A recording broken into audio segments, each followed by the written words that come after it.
parole à Françoise Sercollet et Christine Rollard qui vont double voix parler de leur parcours et de la peur de la nature face aux serpents et aux araignées. Voilà, et on va faire le lien avec ce qui vient d'être dit, et on va essayer de remettre tout le monde dans la nature et de leur apprendre à regarder un petit peu ça différemment.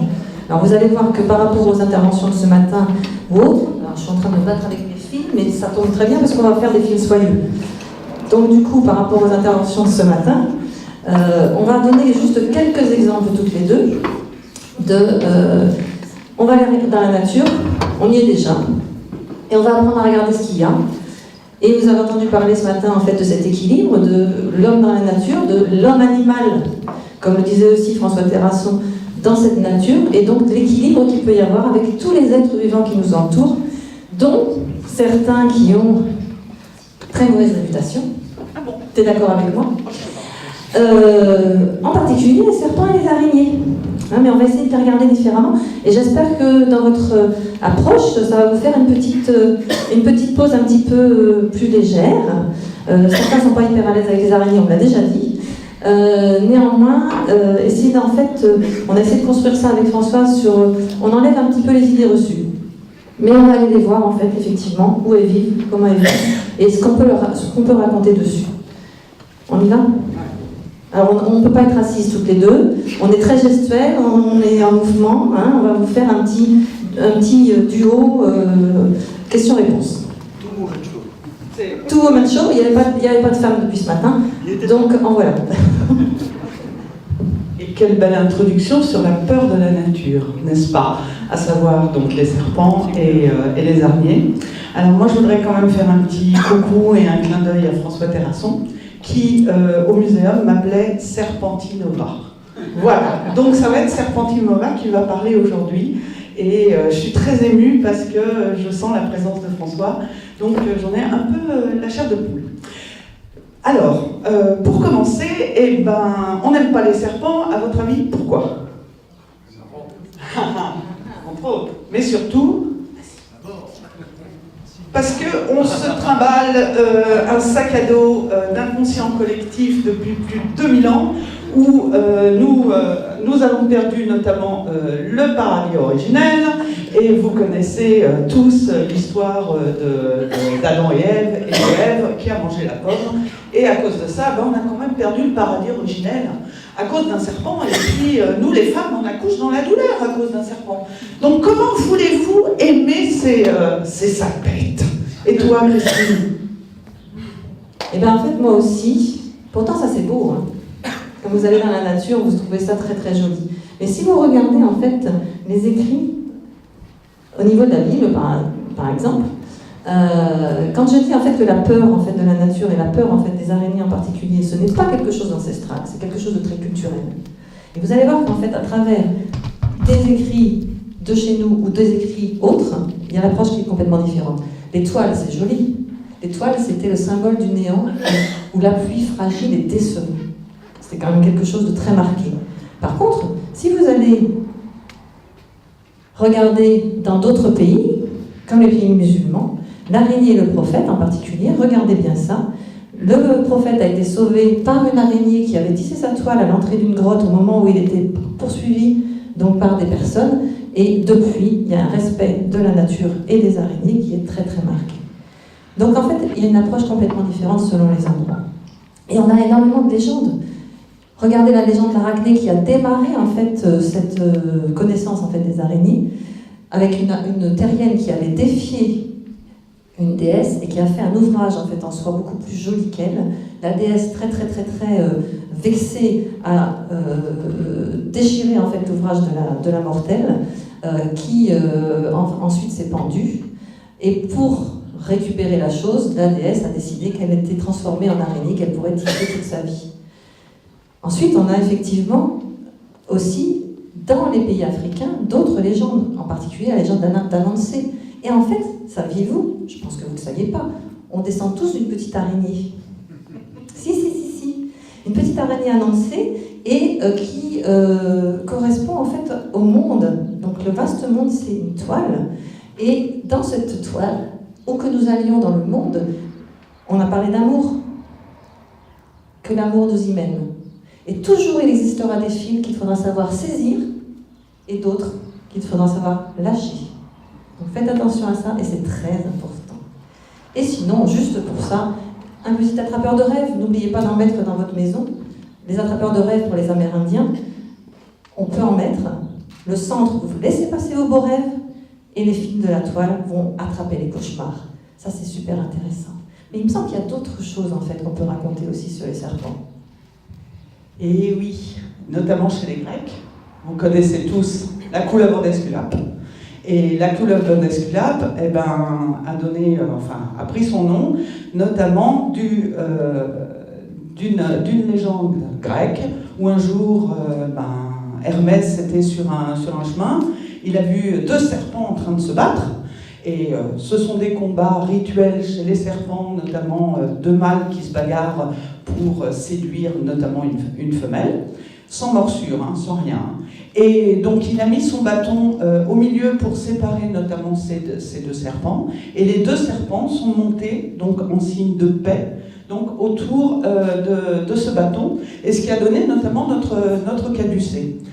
Et pour rebondir sur les histoires ailleurs, dans d'autres pays, non, ça sera après.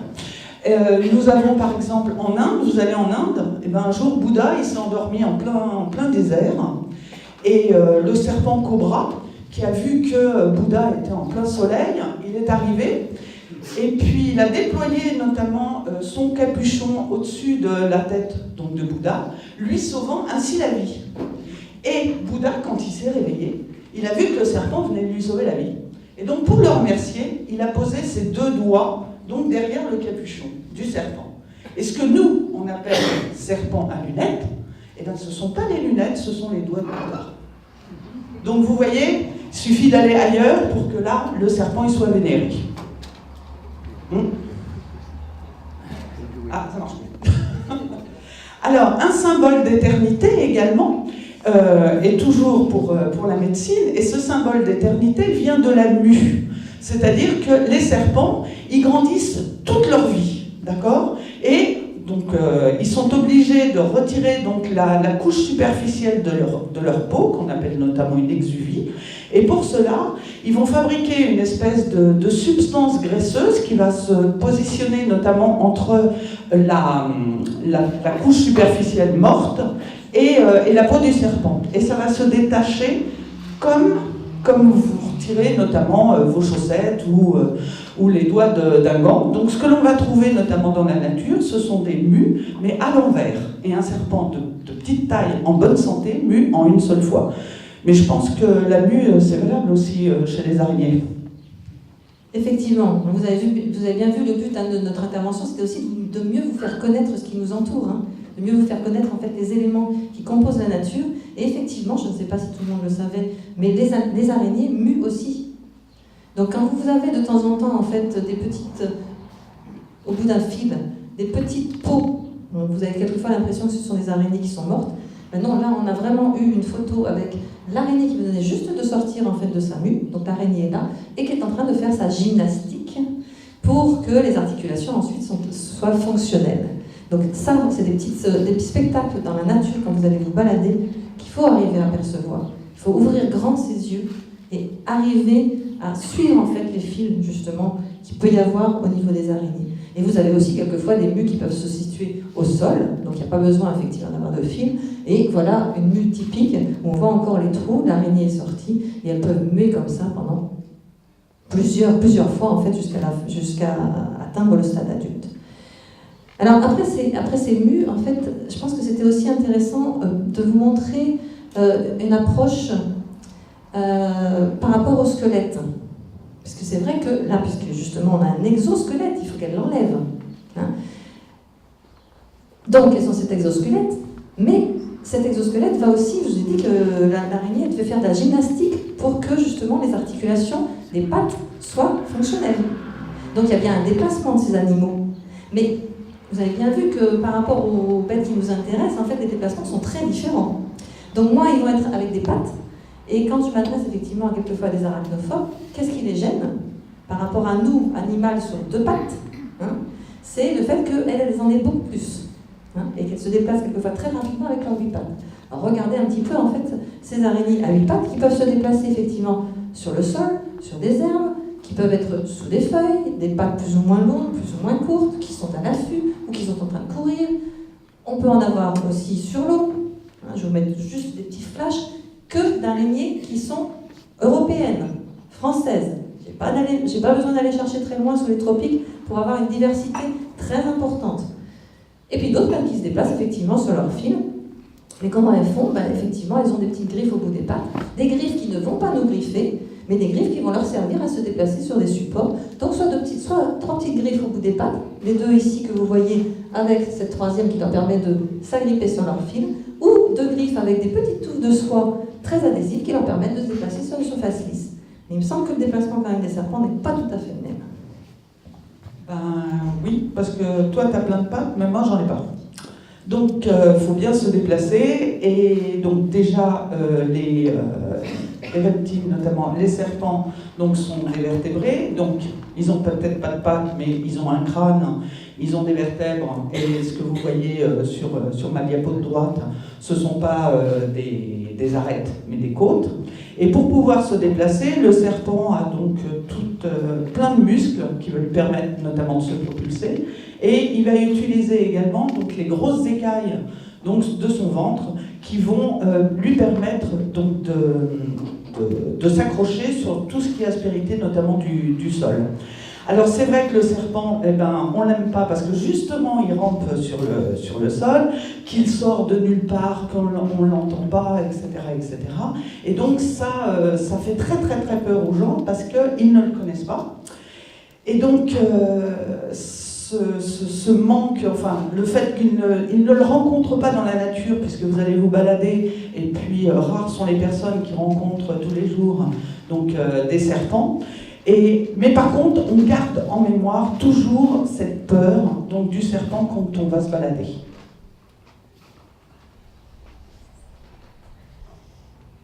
Alors, bien évidemment, ça entraîne plein de rumeurs, plein de légendes, plein de bêtises autour de ces animaux, qui sont reprises notamment dans tout ce qui est dessin animé, etc. Donc vous connaissez K, Aie, Confiance, voilà, à savoir qui va manger Mowgli. Donc premièrement, les serpents n'hypnotisent pas leur proie donc pour manger. Et deuxièmement, ce ne sont pas des mangeurs d'hommes, encore moins pour nos espèces françaises, bien évidemment. Donc tout ça, c'est vraiment né de l'imagination fertile et débordante de l'espèce humaine, parce que Kipling, il n'a jamais écrit dans le livre de la jungle que Kaa mangeait Mowgli et qu'il l'hypnotisait pour pouvoir le manger. Alors, comment ça se passe? Il faut déjà savoir que les serpents donc, ont une vue, donc ils voient clair, les serpents. Là, on a un serpent qui va être en prému, c'est pour ça qu'il a les yeux bleus. Et non seulement les serpents voient, mais les araignées voient. Alors quand effectivement, ça fait partie des idées reçues aussi, c'est que souvent on dit les araignées voient mal ou elles sont aveugles. Non. Attention à notre place, encore une fois, dans la nature. On est juste un animal parmi d'autres. On n'est pas au-dessus, on est au milieu de tout le reste. On n'a pas à comparer par rapport à nous. Ils ont une vision qui n'est pas la même que la nôtre, et alors c'est pas pour autant qu'ils voient mal. Donc effectivement, les araignées, elles ont une vision. Et il se trouve qu'elles ont des yeux aussi, des yeux simples, qui ne sont pas des yeux d'insectes, puisque les araignées ne sont pas des insectes, je le rappelle, mais qui peuvent être absents complètement, jusqu'à 8 yeux pour la plupart. Donc vous voyez les positions, ça peut être très très variable. C'est d'ailleurs un caractère que j'utilise pour identifier les araignées, c'est la position des yeux, leur grosseur, etc. Donc bien évidemment, je ne vais pas vous laisser qu'une planche avec des schémas, mais regardez un petit peu cette diversité qui représente en fait quelques-unes des araignées qui ont été présentées en fait sur la planche avec des yeux complètement différents et des positions complètement différentes. J'espère que vous les avez bien comme ça un petit peu dans les yeux, que ça ne vous fait pas trop peur, il y a des couleurs, et elles vous voient, d'accord, elles vous perçoivent. Pas comme un prédateur potentiel, pourtant nous sommes des prédateurs. Très très important pour les araignées et aussi pour les serpents, je pense. Oh là!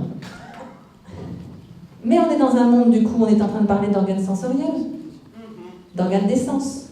Elles ont donc une vision. Mais aussi d'autres organes qui leur permettent de percevoir tout ce qui les entoure, Tout comme nous, quand on parlait de sensibilité par rapport à la nature, de perception, de sensation, c'est hyper important pour tous les animaux. Les araignées sont couvertes de quoi? J'entends poil et soie, et bien c'est soie, hein. En plus je l'ai marqué. Hein. Donc elles sont capables de produire des fils de soie et elles sont couvertes de soie et non pas de poils. Nous en tant que mammifères on est poilus plus ou moins. Elles sont soyeuses plus ou moins. Donc elles sont couvertes de soie qui sont également des organes sensoriels qui vont lui permettre de percevoir en fait tout l'environnement. C'est pour ça qu'on est dans un monde soyeux, sensoriel, sensitif et sensible. J'espère que c'est cette approche-là qu'on aura des araignées avec justement toutes ces soies très différentes qui leur permettent d'avoir une sensation sur toutes les vibrations de l'air, des sons, etc. Donc quand vous avez une petite araignée qui quelquefois lève ses pattes comme ça à l'avant, c'est juste qu'elle est en train d'essayer de percevoir tout ce qui se passe dans son environnement. Mais alors, du coup, on a vu les soies, mais il y a d'autres organes en fait qui permettent de sentir. Par contre, les araignées n'ont pas de langue. Alors que les serpents, vous avez déjà vu notamment les serpents en train de sortir continuellement donc leur langue, la rentrer, la ressortir, etc., etc. Ils ont donc une langue bifide, donc en deux parties. Et cette langue, c'est vraiment l'organe, un des organes des sens les plus importants, notamment chez le serpent, puisque les brins donc, vont capter donc, toutes les odeurs. Donc si par exemple je suis un serpent et que là-bas il y a une souris, je suis très intéressée par les souris en tant que serpent puisque je les mange. Donc je vais sortir ma langue, le petit brin qui se trouve donc à droite va se remplir davantage des molécules odorantes de la souris que le petit brin qui se trouve à gauche. Je ramène ma langue dans le palais, là il y a un organe qu'on appelle l'organe de Jacobson qui va analyser tout ce que la langue lui transmet donc, comme information. Et là, dans ce cas précis, qu'est-ce que la langue transmet? Eh bien, qu'il faut que le serpent aille à droite, parce que c'est à droite que se trouve le maximum donc, de molécules odorantes. Donc la langue, elle ne pique pas. C'est tout mou une langue hein, de serpent. Donc ça, c'est la première chose. De plus, certains serpents ont autour de la bouche donc, des espèces de petits trous qui vont servir de thermorécepteurs. Donc les reptiles sont des animaux à température variable. Donc s'il fait 20 degrés ici, ben, son corps de serpent sera à 20 degrés. S'il fait 22 degrés, le corps de serpent sera à 22 degrés, etc., etc. Avec un minimum, bien évidemment, létal et un maximum létal. Et donc ces petits trous vont capter donc, les différences de température qui existent entre donc, la souris et le serpent et va analyser donc, et capter donc, des différences au millième de degré Celsius. Donc ça, c'est une première chose. De plus, les serpents, eux, ils n'ont pas de poils, d'accord, mais ils ont donc des écailles, donc qui sont donc fabriquées donc, avec de la kératine.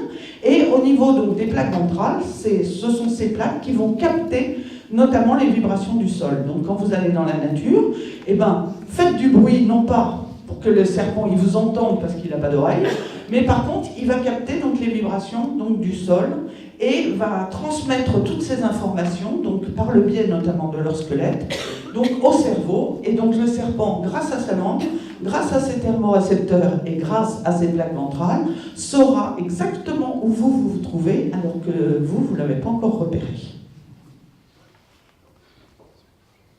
Donc, comme je disais tout à l'heure, donc la thermorégulation, donc ça veut dire que donc ce sont des animaux à température variable, donc ils vont se mettre au soleil donc pour récupérer donc un maximum de chaleur, parce que toutes les fonctions physiologiques de ces animaux donc dépendent de la température extérieure. Et c'est une des raisons pour laquelle en France on parle notamment des couleuvres qui tâtent les vaches. Ça, c'est des trucs qu'on entend assez souvent, notamment dans nos campagnes. Alors bien évidemment, c'est archi faux, puisque le serpent, bon, le lait, il ne connaît pas, hein, c'est pas un mammifère, mais effectivement, il risque de rentrer dans les étables, non pas parce qu'il y a des vaches et qu'il est attiré par le lait, mais tout simplement parce qu'il y fait chaud, d'accord? Et alors, qu'est-ce qui va lui arriver au serpent? Étant donné que la plupart des gens ne les aiment pas, eh ben, il va se prendre un coup de bêche sur le coin du museau, si je puis dire. Et donc, il va se faire éclater la tête, ou plutôt le ventre, Et d'une part, la personne qui l'a tué va avoir donc des œufs à l'intérieur de son ventre, et ces œufs sont blancs, ce qui rappelle notamment la blancheur du lait. D'autre part, les serpents n'ont pas de vessie, d'accord? Donc ils ont une urine avec des excréments blancs également. Donc le serpent qui vient de se faire tuer dans l'étable, eh ben, on va voir toute cette couleur blanche, et donc ça va rappeler notamment le lait donc des vaches. Donc vous voyez comme quoi, encore une fois, l'imagination de l'homme n'a pas de limite. Et donc on va essayer encore de balayer une idée reçue, puisqu'effectivement, et je l'ai même entendu tout à l'heure, quand on voit des grosses araignées chez nous, qui rentrent surtout, alors je ne sais pas si vous la reconnaissez celle-ci, mais c'est celle qu'on a dans les maisons, qui sont des très mauvaises ambassadrices du monde des araignées et de leur diversité, puisque ce sont les grosses légionnaires qui quelquefois tombent dans les baignoires ou dans les lavabos, etc., et qui rentrent en hiver ou à l'automne, parce que, dit-on, elles ont froid, n'est-ce pas, Christian? Mais non, pas du tout, du tout.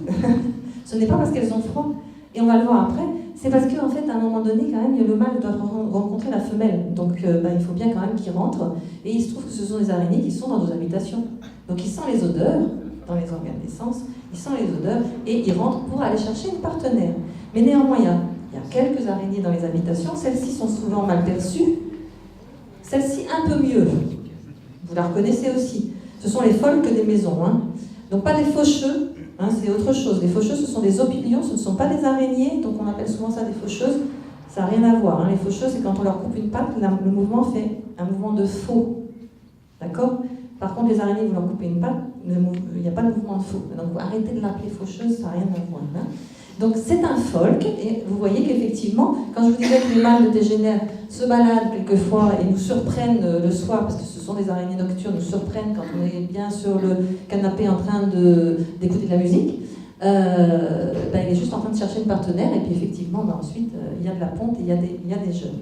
Et comme vous l'avez vu sur les photos précédentes, les araignées ne sont pas uniquement inféodées aux habitations, c'est vrai qu'elles nous surprennent, il y a une vingtaine d'espèces dans les habitations, mais la majorité sont quand même à l'extérieur. Et puisqu'on parlait de reproduction, une petite information quand même, il va falloir que, puisque vous allez dans la nature, vous allez regarder, vous allez ouvrir vos yeux, vous allez apprendre à percevoir tout ce qui vous entoure. Une des questions, c'est, on a des mâles et des femelles quand même. Donc comment on les reconnaît? Donc on va le voir après. Mais pour les araignées, à quel endroit ça se situe? Ici, je vous mets des mâles. C'est mâle ou femelle? Mais je vous ai donné la réponse. J'ai été un peu trop rapide. Ah zut alors, je veux essayer d'être un peu rapide et du coup je donne les réponses. Là, on a des mâles. Et en fait, les araignées, elles ont 4 paires de pattes pour se déplacer. On l'a vu, c'est ce qui gêne quelquefois. Et elles ont une petite paire de pattes à l'avant, qu'on appelle les pédipalpes, pattes mâchoires, qui sont pourvues de milliers d'organes sensoriels qui leur permettent de sentir l'environnement, comme tout à l'heure pour les écailles, effectivement, des serpents. Et au bout de ces petites pédipalpes ou pattes mâchoires, chez les mâles, au fur et à mesure des mues successives, ça va se renfler, alors je dis souvent pour les enfants un grande box, ou un bulbe copulateur, et c'est comme ça que vous allez reconnaître votre tégénère mâle qui tombe dans la baignoire et qui est en train de rechercher la femelle et qui va voir sortir pour qu'il va chercher sa partenaire. Et pour les femelles, c'est un organe qui se trouve ici, et ça fonctionne comme une clé qui va rentrer dans la bonne serrure pour pouvoir déposer les spermatozoïdes. Donc effectivement, quand c'est ensuite fait, quand la coupe de match est faite, bien évidemment, les mâles, entre guillemets, je vais choquer, ne servent plus à rien. Non. Voilà. Ils servent un petit peu de nourriture, quelquefois, aux femelles. Mais de toute façon, ils meurent. C'est la fin de leur vie, ils meurent de toute façon, qu'ils soient mangés ou pas mangés. Et ensuite, les femelles vont pondre. Et voilà un petit échantillon de diversité de cocons qu'on peut trouver dans la nature. Certaines vont même les protéger, les cocons. D'autres les laisser dans la nature et ils vont se débrouiller tout seuls, mais c'est aussi une grande diversité qu'on peut observer quand on essaye d'apprendre à regarder. Bien évidemment, il faut ouvrir vraiment ses yeux parce que c'est souvent de petite taille, contrairement à certaines espèces de reptiles qui sont beaucoup plus gros au niveau de taille, mais il faut quand même les déceler parce que c'est discret. Alors qu'est-ce qu'on peut voir à ce niveau-là, justement, François? Alors, on va voir ce que l'on appelle des nœuds de vipère. Vous avez déjà entendu parler des nœuds de vipère. Alors, qu'est-ce que c'est que le nœud de vipère? C'est tout simplement un rassemblement de vipères à un instant T, généralement au début du printemps, pour la reproduction. Donc là, sur cette photo, la grosse mammaire qui est là, c'est une femelle. Et là, il y a donc plusieurs mâles qui sont enroulés autour de la femelle. Et donc elle est prête notamment pour la copulation, mais il faut savoir qu'une vipère femelle ne va pas se reproduire tous les ans, mais tous les 2, voire tous les 3, voire tous les 4 ans. Parce qu'il faut absolument que la femelle elle ait assez de graisse pour pouvoir mener notamment une gestation. Puisque vous allez le voir, les vipères sont des animaux vivipares. Mais avant de mettre au monde des bébés, il faut savoir que les serpents, notamment, ont ce qu'on appelle des hémipénis, c'est-à-dire que les mâles ont un pénis en 2 parties. Okay ? Et au bout de chaque pénis, il y a des espèces de petits crochets. Et ces petits crochets vont servir d'ancrage au mâle lors de la pénétration de la femelle. Donc, je vous rassure, il n'en utilise qu'un seul. Et ça va s'accrocher dans les voies génitales de la femelle. C'est la raison pour laquelle, quand on a la chance de tomber sur un accouplement de serpents, il faut être franchement très très discret, parce que si vous leur faites peur, la femelle peut partir et tracter le mâle par le pénis. Et voilà. Donc, c'est toujours respecté. Alors, comme je vous le disais tout à l'heure, les vipères sont des animaux vivipares. Ça veut dire quoi? Ça veut dire que les œufs sont couvés à l'intérieur des voies génitales de la femelle, et au moment de la naissance, la femelle va relever la queue, comme sur cette diapo, et va éjecter un petit qui est complètement formé, qui va craquer notamment sa membrane, et qui pourra mener sa propre vie, et qui aura déjà notamment du venin. Donc ça, en France, c'est valable pour toutes nos vipères et pour une espèce de couleuvre, notamment qu'on appelle la coronelle lisse. Sinon, les autres serpents en France sont ovipares, c'est-à-dire que les femelles vont pondre des œufs dans un compost, dans un endroit chaud et humide, et les œufs vont incuber naturellement dans ce genre de micro-habitat. Et au moment de l'éclosion, le petit a une espèce de dent de l'œuf au niveau du museau, qui va craquer notamment l'enveloppe, et il va pouvoir sortir de son œuf. On vient de découvrir quelque chose d'extraordinaire, c'est que les serpents, notamment les couleuvres, vont pondre plein d'œufs en même temps, d'accord ? Et ces œufs sont collés les uns aux autres. Et on vient de découvrir qu'il existait une communication entre les embryons au niveau des battements du cœur. C'est-à-dire que l'embryon va soit accélérer, soit diminuer ses battements de cœur pour que toute la ponte, notamment les petits, puissent éclore pratiquement en même temps. C'est extraordinaire, hein ? Alors, c'est encore à moi. Donc l'alimentation. Alors, vous savez que les vipères ont du venin. Donc de chaque côté de la tête, il y a des glandes à venin qui sont reliées notamment à des crochets à venin, et au bout duquel il y a un petit trou. Et quand le serpent va mordre, il va injecter à la manière d'une seringue son venin dans la proie. Mais il faut savoir que le venin, ça ne sert pas à se défendre. Le venin, ça sert à tuer, immobiliser le plus rapidement possible la proie, et ça sert notamment à la digestion de celle-ci. Donc voilà une vipère qui mange notamment une souris. Et les morsures ne sont pas suivies obligatoirement d'une envenimation. Donc le venin, chez toi aussi, t'en as ? Il me semble, oui. En fait, on est vraiment dans des espèces venimeuses. Donc on rappelle la définition d'une espèce venimeuse, parce que quelquefois on vient me voir avec une araignée en disant « Est-ce que cette espèce-là est venimeuse ?» Sous-entendu, dans la tête des gens, est-ce qu'elle est dangereuse pour nous? Et ma réponse à chaque fois est oui. Et donc vous imaginez bien la réaction, c'est venimeux. Donc c'est juste porteur de venin. Et comme disait Françoise, ça sert à tuer, paralyser les proies. en priorité, pas pour nous attaquer ou pas pour nous injecter du venin, même en réaction de défense. Puisque 70% des morsures de serpents vis-à-vis de l'homme sont dites sèches ou blanches, et pour les araignées, c'est exactement la même chose. Mais pour les araignées, effectivement, sèche ou blanche, il n'y a pas de venin injecté. Tout à fait, Romain. Donc en fait, effectivement, vous avez vu en fait les crochets des serpents. Chez les araignées, il y a aussi des crochets, donc ils sont situés en fait à l'avant, donc entre les deux pédipalpes là, qui portaient les organes sexuels. On a effectivement des tiges qui portent des crochets qui sont variables, et on a cette ouverture de la glande à venin qui est en position subterminale. Donc effectivement, les araignées sont venimeuses, elles vont tuer ou paralyser leur proie en injectant du venin. Et ensuite, effectivement, le venin va servir aussi à la liquéfaction en partie de la proie, parce que les araignées sont très délicates, elles ne mangent pas, elles ne font que ingurgiter de la bouillie ou boire. Et effectivement, les araignées rôlent, on va l'aborder quand même, après avoir détaillé un petit peu comment c'était fait. Quel est leur rôle? Le rôle dans la nature? On a dit qu'il y avait des prédateurs, des araignées, mais elles sont elles-mêmes prédatrices d'énormément de proies, en particulier, bien évidemment, priorité des insectes, pas nous, et ce sont de très bons insecticides naturels dehors et dans les habitations. C'est pour ça qu'il faut aussi les laisser dans les habitations. Regardez un petit peu ce qu'elles peuvent consommer, 10 à 20% de leur propre proie en insectes chaque jour. Et quand on voit en fait effectivement les restes de proie, très variants selon les espèces, ici le squelette externe de l'insecte est complètement intact, mais vidé de l'intérieur par ces araignées crabes. Ici, on a un emmaillotage des proies et après, il ne reste plus qu'une petite boulette, un résidu de proie.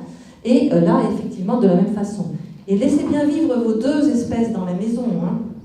Les pholques et les grosses tégénaires. Les pholques très graciles qui ont une très bonne presse sont très bons prédateurs des tégénaires qui tombent dans nos baignoires. Donc laissez-les faire, ce sont des très bons insecticides naturels.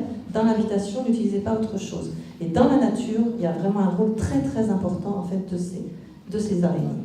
Alors, puisqu'on parlait des crochets, on peut éventuellement évoquer, juste pour votre connaissance aussi, puisque justement c'est aussi ça qu'il va falloir regarder, sont-ce des mygales ou des non-mygales? Quelle est la différence? Uniquement au niveau des crochets et de la position des crochets. Et quand on va s'adresser à une mygale, on va se retrouver un petit peu dans la même situation que pour les serpents, c'est-à-dire cette position en fait avec les deux tiges et les deux crochets qui vont faire comme ça. Ça, c'est mygale.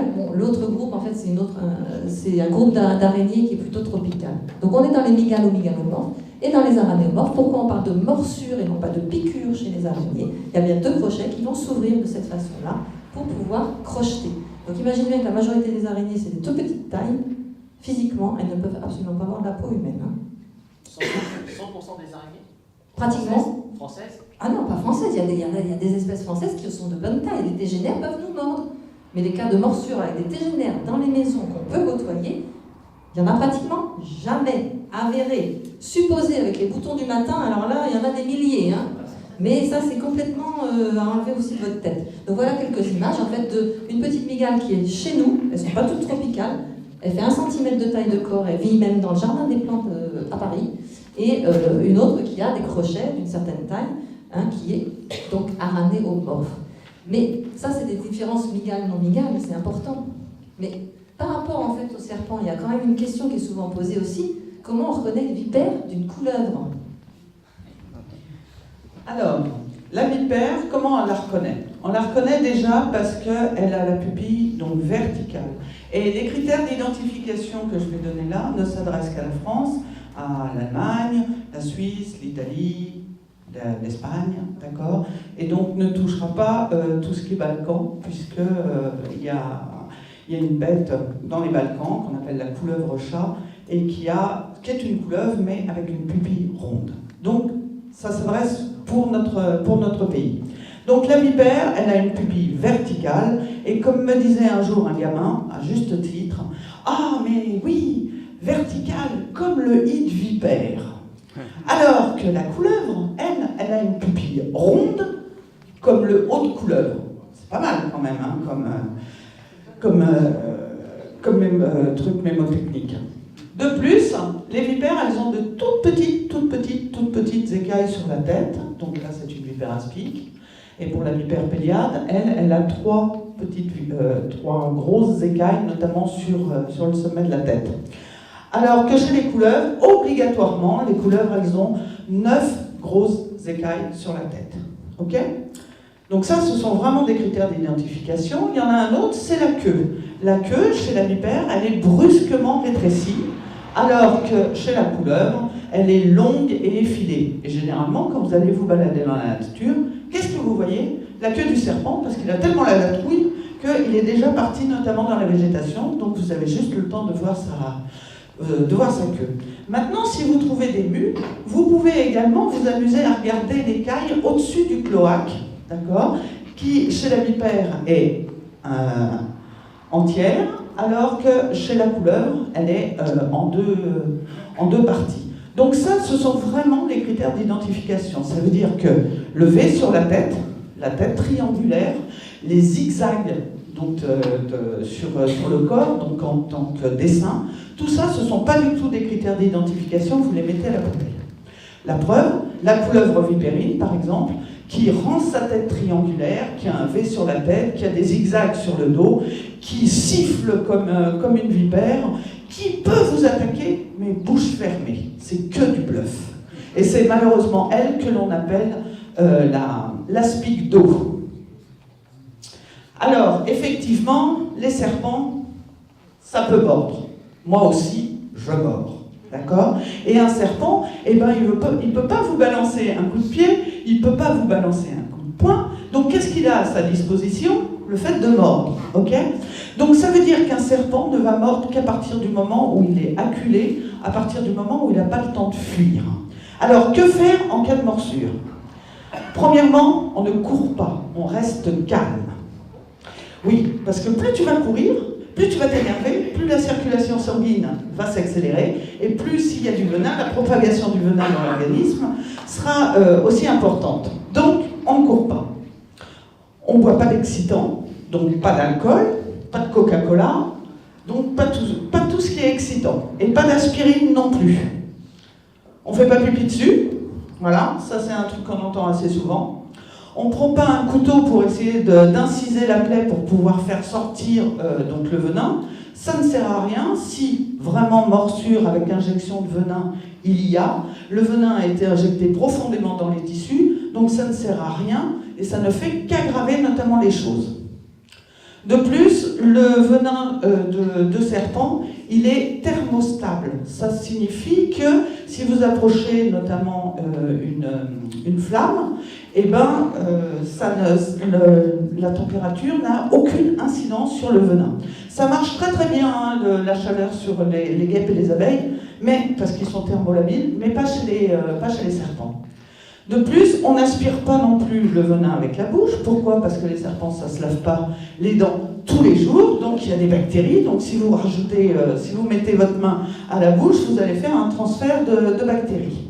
Et bien évidemment, on ne fait surtout pas de garrot, parce que le garrot, c'est terrible, à savoir que c'est donc un lien que l'on installe et on serre très très fort maintenant avec tout ce qui est terrorisme. On parle de garrot, tourniquet, etc. de plus en plus. Donc surtout, n'utilisez pas donc, le garrot. De plus, l'aspi-venin, ça ne sert à rien chez les serpents. Voilà. Donc, voilà. Donc ça ne sert absolument à rien. Si vous avez été mordu au doigt, il faut surtout retirer donc les bagues et tout ce qui peut servir notamment de garrot involontaire.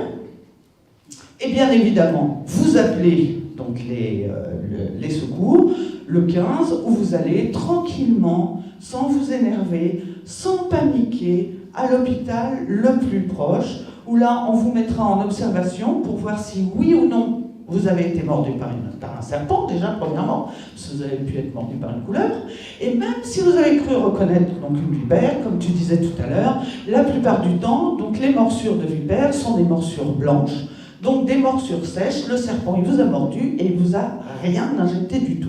Il faut savoir que c'est lui qui décide. Et alors donc vous faites une attelle et vous nettoyez donc avec un antiseptique donc quelconque et vous allez surtout à l'hôpital et là on vous mettra en observation pour voir si oui ou non donc vous avez été envenimé, et si oui, eh ben, on vous fera un sérum antivenimeux par perfusion, purée. Donc ça signifie que c'est pas la peine d'aller ni chez le médecin, ni chez le pharmacien, vous allez directement à l'hôpital. Et toi, tu as des recommandations pour ça, pour le venin? Un petit peu, mais ça va être les mêmes que les tiennes en fait. Donc je ne vais pas les répéter, c'est-à-dire pas de panique, ne courez pas. Et puis en fait, sur le côté danger des araignées, c'est ridicule par rapport aux serpents, effectivement. Donc on ne va pas catastropher. Hein. Sur 46 000 espèces d'araignées qui existent au monde à l'heure actuelle, il y a quelques genres dont on peut éventuellement se méfier, qui sont potentiellement dangereux. Alors bien évidemment, vous le savez, on les cite souvent, les veuves noires par exemple. Ça, c'est notre veuve noire méditerranéenne, qu'on peut trouver dans le sud de la France, qui est appelée la malmignate en Corse. Sincèrement, j'ai fait une étude en Corse depuis quelques années, il faut aller la chercher. Hein. Donc ce sont des araignées, la majorité du temps, qui sont discrètes, qui sont nocturnes, qui restent tranquilles et qui ne vont absolument pas nous attaquer, tout comme les serpents. Hein. Donc on arrête en fait de fantasmer avec ça. Le danger réel, il est ridicule. Alors vous avez certainement entendu parler de celle-ci l'été dernier, donc ça fait le buzz un peu sur Internet justement. Alors on va bloquer tout Internet, de toute façon on a décidé là, après le colloque, mais ça a fait effectivement parler d'elle, les araignées violons, avec une petite dessin effectivement de violon sur le céphalothorax, qui font des nécroses de la peau, qui peuvent effectivement faire des brûlures. Donc bah oui, c'est pas anodin une brûlure, mais ça peut se soigner très très bien et c'est pas dangereux en soi. Après il y a des gens qui font des réactions plus ou moins marquées de façon complètement individuelle. Donc les araignées violons, ok. Et la seule mygale sur les 2700 espèces de mygales au monde, là c'est le seul groupe de mygales qui vit en Australie, donc comme ça, hein, ça fait à peu près 4 cm de taille de corps, sont effectivement celles dont pour lesquelles on a confectionné un sérum là-bas en Australie dans les années 80. Il y avait eu 13 cas de mort en 60 ans avant qu'ils fassent le sérum, c'est pas énorme hein, quand même. Mais ouais, Atrax, hein, donc Simnef Unelweb. Et puis bah, celle dont on se méfie le plus souvent, mais vous avez vu la petite mygale que je vous ai montrée d'1 centimètre qui vit dans le jardin des plantes à Paris, dans la terre, dans une petite chaussette en soie, on l'appelle la mygale à chaussette. C'est pas tout à fait l'image qu'on en a en général de toutes ces araignées tropicales mygales très très soyeuses, hein, avec des soies qu'elles peuvent utiliser pour se défendre en les envoyant. Il y a quelques soies urticantes en fait sur certaines des mygales dont il faut se méfier. C'est tout.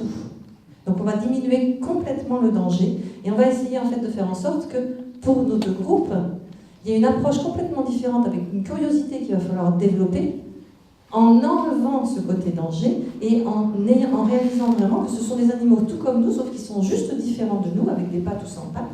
Et on va voir quelles recommandations on peut faire justement par rapport à cette approche, sachant qu'il y en a quand même qui les aiment bien et qui aiment bien les avoir avec eux. Juste pour rebondir sur ce que venait de dire Christine, en France, l'année dernière, il n'y a pas eu de mort due aux serpents venimeux en France, ni aux araignées. Par contre, il y a 2 ans, effectivement, il y a eu une personne qui est morte d'une manipulation donc, devant du public avec une vipère aspic, et c'était un herpétologue, et qui avait le serpent dans les mains. Donc vous voyez, ça, je dirais, les voitures, vous avez plus de malchance ou de chance de vous tuer en prenant votre voiture tout à l'heure que de mourir d'une morsure de serpent. Donc, ce sont des animaux qui sont protégés donc par la loi. Donc tous les reptiles et les amphibiens de France sont protégés, vous n'avez pas le droit de les tuer, vous n'avez pas le droit de les déplacer, vous n'avez pas le droit de les mutiler. Et que ce soit pour les adultes, pour les jeunes, pour les œufs, enfin ça concerne tout ou partie notamment de l'animal. Donc pas de coup de bêche. Alors c'est vrai que ce sont des animaux qui sont utiles donc, dans la nature puisque ils vont réguler notamment les populations de rongeurs, mais c'est pas parce qu'ils sont utiles, c'est parce qu'ils ont juste le droit de vivre, tout simplement. Donc ne les attrapez pas non plus parce que ce sont des animaux qui se stressent très facilement. Ce sont des animaux qui par le stress peuvent régurgiter notamment leur proie ou même arrêter leur gestation. Et ne les enfermez pas parce que avant toute chose, les reptiles, comme les amphibiens, ce sont des animaux sauvages. ce ne sont pas des animaux à avoir notamment en captivité, sauf pour, je dirais, tout ce qui est conservation notamment. Et on voit apparaître de plus en plus ce que l'on appelle donc la terrariophilie de masse, où vous allez chez Truffaut, Animalis, enfin où vous voulez, où maintenant on vous vend des serpents comme si on vous vendait des tapis. Donc là, juste pour faire un petit clin d'œil notamment à Christine, donc c'est un serpent, donc c'est un python de molure, voilà, qui a été vendu, voilà, qui s'appelle Spider. Donc c'est des noms que les terrariophiles donnent pour la vente. Et donc ce sont des animaux qui sont dénaturés. Donc soit on vous vend des animaux dont les couleurs n'existent pas, dont les patterns voilà, n'existent pas, c'est de la fabrication donc maison, si je puis dire. Et donc les gens, eh ben, ils ont envie du serpent qui sort le plus de l'ordinaire. Et donc vous voyez, celui-là, il vaut quand même 600 €, hein, il faut quand même pouvoir se le payer. Et donc c'est une bête qui est complètement dénaturée, mais ils fabriquent également des serpents sans écailles, ou des lézards sans écailles. Sans écailles. Et donc la vente, c'est quand même, faut pas oublier une chose, c'est que le trafic animalier arrive sur la en deuxième position, donc sur le podium des trafics, après le trafic de drogue et avant le trafic d'armes. Et au niveau économique mondial. Et donc on a plus facilement en fait effectivement des éleveurs de serpents malgré tout, mais il y a quand même aussi des éleveurs d'araignées, en particulier bien évidemment des grosses mygales tropicales. Donc il ne faut pas faire n'importe quoi. Et de toute façon, il y a une législation qui est mise en application par rapport à la détention en fait d'animaux sauvages, potentiellement dangereux effectivement parce qu'ils sont venimeux, mais bon, même si on diminue le côté danger. Donc il faut vraiment faire attention. Bon, il se trouve que chez les araignées, contrairement aux serpents, aucune araignée n'est protégée en France et qu'il y a que quelques espèces de mygales qui sont effectivement sous réglementation au niveau commercial dans le monde. Et en particulier, justement, c'est souvent ces mygales tropicales, quoi. Alors, derrière, voilà, une petite diapositive qui a été rajoutée, justement. Hein. Oui, je vous ai rajouté cette petite diapo que j'ai photographiée au lac de Passy, notamment à côté de Chamonix, où je suis arrivée en disant « Mais qu'est-ce que c'est que ce truc ? Le lac, il est interdit aux serpents !» Là, on est franchement dans le terrasson, et c'est pour ça que je l'ai rajouté tout à l'heure, parce que quand on voit le panneau, il est complètement anxiogène. C'est-à-dire la bestiole, elle est debout, la gueule ouverte, les crochets en avant. Et alors donc ce panneau, il a été fait parce qu'il y a un mec, un terrariophile, mais là c'est un abruti, excusez-moi du terme, qui est arrivé notamment avec son serpent autour du cou, donc sur la base de loisirs. Il a foutu la trouille à tout le monde. Résultat, la mairie donc, a été obligée de pondre un arrêté interdisant donc les NAC, donc les nouveaux amis de compagnie, donc autour de cette base de loisirs. Et vous avez vu le symbole du serpent, comment il est représenté ? Pas mal quand même. Donc voilà jusqu'où vont donc toutes les dérives liées notamment à ces animaux qui soit font peur, soit fascinent tellement que les gens veulent avoir notamment des serpents chez eux. Donc n'en achetez pas, j'en ai pas chez moi et pourtant je peux vous dire, pour ceux qui me connaissent, ils savent que je suis vraiment une mordue et une passionnée de reptiles. Mais pas mortelle. Donc on rejoint, hein, donc c'était effectivement le clin d'œil en fait à François Terrasson aussi, puisqu'on rejoint un petit peu l'approche qu'il pouvait en avoir, et quand vous avez vu le film ce matin sur son discours par rapport aux panneaux qu'il peut y avoir effectivement dans la nature et dans les indications qu'on peut nous donner donc sur cette nature en fait qui n'est pas, qui a été quand même, comment on va dire, gérée. Donc voilà, c'est complètement l'exemple. Donc j'espère qu'on vous a apporté en fait quelques éléments. Bien sûr, c'était le petit clin d'œil un petit peu, on a voulu faire ça un petit peu dynamique et qui changeait un petit peu des approches que nous avons eues ce matin, mais qui faisait un peu un historique avec une petite approche en fait au niveau de la gestion, des questions qu'on peut se poser par rapport au respect de la nature, par rapport à notre approche de la nature, notre curiosité de la nature, et savoir en fait tout intégrer, dont effectivement toute la structuration de la végétation, le sol qui est très important, et on a évoqué à un moment donné ce matin la permaculture aussi, Et donc toute cette approche à travers tous les groupes d'animaux qui nous entourent, et cet équilibre qui est à respecter, et cette curiosité qu'il faut qu'on ait dans notre approche. Donc voilà, il se trouve que, je ne me rappelle plus le surnom que qu'on t'avait donné, mais moi en fait on m'appelle un petit peu Spider-Woman, ou la femme araignée, et il se trouve que toutes les deux, je pense que vous l'avez Serpentinova, voilà. C'est François qui avait appelé comme ça, effectivement.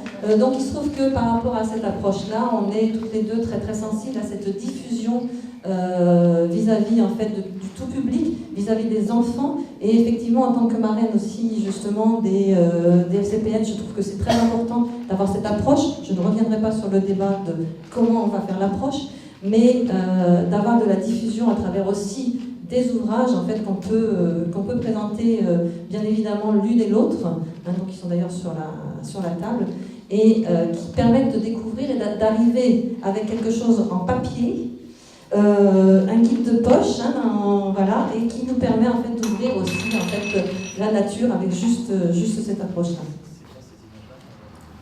Et c'est voilà, donc oui, tu sais pas.